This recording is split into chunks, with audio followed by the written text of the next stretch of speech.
merujuk pada sifat karakter dan kepribadian yang dimiliki oleh tokoh dalam sebuah cerita.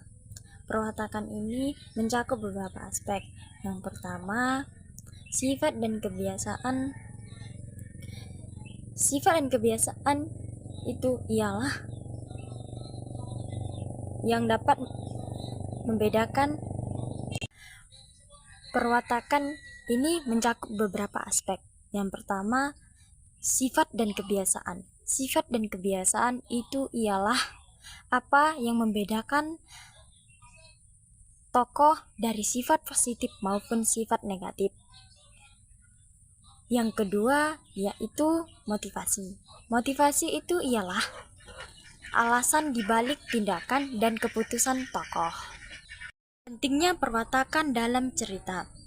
Yang pertama, mendorong alur cerita. Perwatakan yang kuat memengaruhi keputusan dan tindakan mereka yang pada gilirannya menggerakkan alur cerita. Yang kedua, menciptakan hubungan emosional.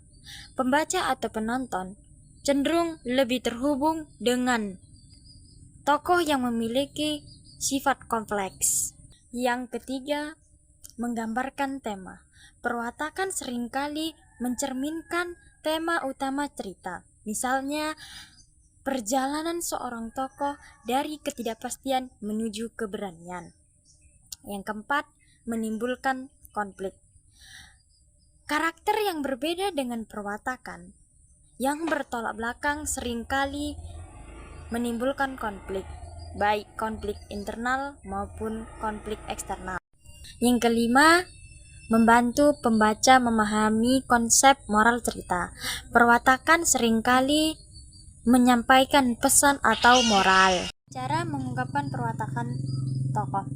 Mengungkapkan perwatakan tokoh dalam sebuah cerita dapat dilakukan dengan berbagai cara, baik secara langsung maupun tidak langsung. Berikut adalah beberapa metode.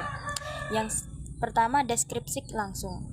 Pengarang secara eksplisit menjelaskan sifat-sifat tokoh. Contohnya, Rani adalah gadis yang sangat penyabar dan penyayang, meskipun hidupnya penuh dengan tantangan. Yang kedua, dialog. Contohnya, aku akan menyelesaikan ini, apapun yang terjadi, kata Arman dengan penuh keyakinan. Yang ketiga, tindakan atau perbuatan. Sifat tokoh tercermin melalui perilaku atau tindakan yang dilakukan dalam cerita.